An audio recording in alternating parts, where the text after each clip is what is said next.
The Canadian GP saw the first 1-2 of the year for the team.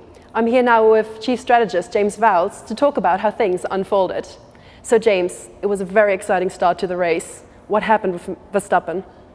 Verstappen had a huge impact on the race. Positively for us to a certain extent, negatively for Ferrari. You saw that incredible start, putting Valtteri in a position where actually he lost out behind Verstappen, ended up P3 and locked up into turn 2, which had an impact on his race later on, and clipped Vettel on the way through, which damaged his front wing and his barge board region, which compromised his race ultimately. We highlighted beforehand that Red Bull were going to form a key part of the race, and they did. And it would have been very tough for Valtteri to pick up the P2 slot back from Verstappen later on, but there's a number of different strategic options that would have led to a good, successful race. So the two drivers had very different strategies throughout the race, and you mentioned Bottas' lockup. What happened there? So Valtteri locked up into turn 2 at the beginning of the race, and we have the ability on the car to understand how much damage that's caused overall and what the risks are. We were happy there's no significant risk, but Valtteri couldn't see much. I mean, when you lock up a tyre, the car is vibrating a huge amount, and there is, over time, a risk of failure. When we got with Valtteri to around about lap 23 or so, we were happy that we were in a secure position for P2 of the race, but equally there were concerns over that reliability of the tyre, and we decided to box the car. Now, a couple of things. Soft tyre, and that's the big difference you were talking about. We fitted the soft to Valtteri. Ricciardo had the soft behind him. We were one of the very few cars to try this on Friday and found it worked quite well on our car. It definitely gave the ability to go to the end of the race without any risk. 23 was a little bit on the earlier side, and on Ricciardo's car it's performing well, so the car behind you was on the same tyre, so we decided to do the same thing with Valtteri and to get him to the end of the race.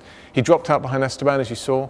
In an ideal world we would have kept going to around about lap 30 and taken super soft, but we were slightly compromised by that start.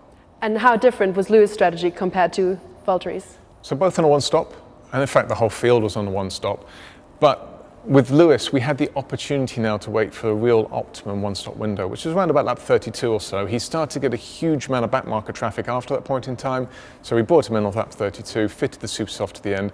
The super soft was the fastest of the two tyres. With where Valtteri was, he would have been faster overall had he had the super soft, but it's a longer stint. And for Lewis, very straightforward race. He just needed to manage that to the end. So by contrast to Valtteri and Lewis, Grosjean has suffered damage and pitted on lap 1 and went to the end of the race on those tyres. Did you expect that at all? It's an interesting strategy, and they did a good job with it.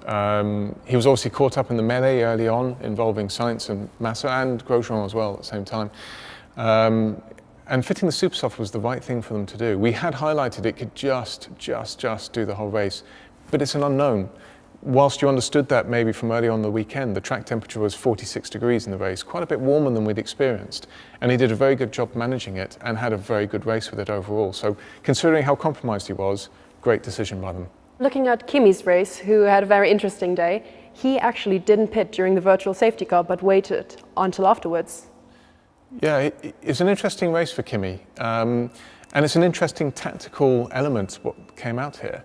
So Kimi right now under that virtual safety car, under the first lap of it, he still had traffic behind, but a number of cars stopped behind him. So by the second lap of the virtual safety car, he had a fairly clear window behind. And what's interesting is they waited until after the VSC, several laps after the VSC, 3 laps, in order to stop with Kimi. But it does something interesting. If you stopped under the virtual safety car, he would have been out and he would have been in a great position relative to Ricciardo and Perez, for example. But they would not have stopped and reacted to him because there's nothing they can do about it at that point if you wait till the second lap of the VSC.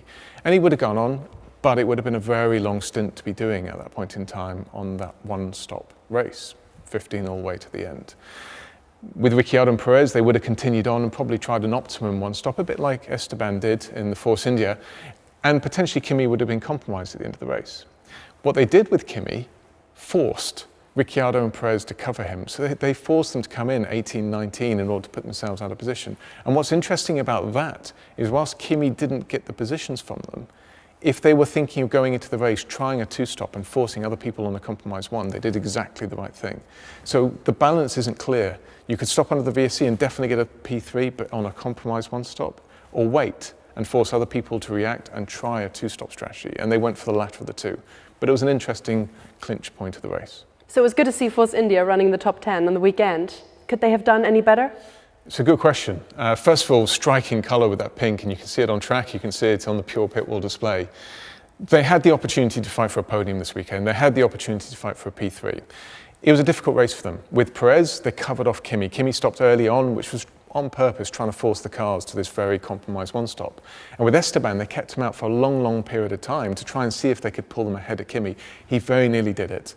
He had Valtteri behind him, and he was within half a second or so of making the gap to Kimi, but didn't quite get it, dropped out behind. Kimi converted to that two-stop strategy, which, as I said, that was a planned strategy by Ferrari.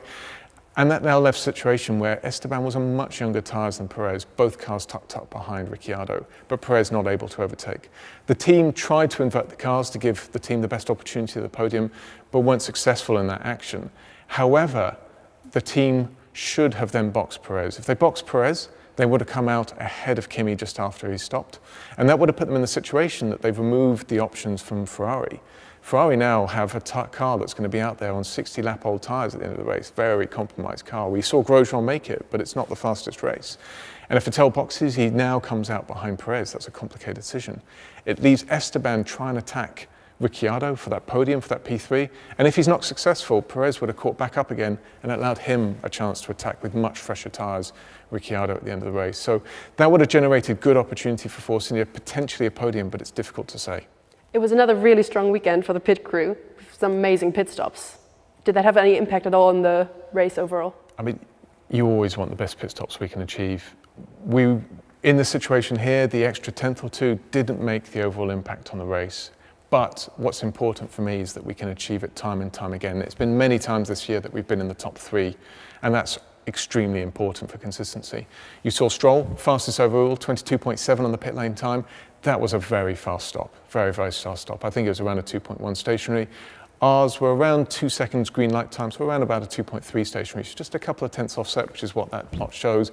But it's the consistency we're achieving that I'm very proud of. That was another great weekend for the team. Thank you very much for your time. Thank you.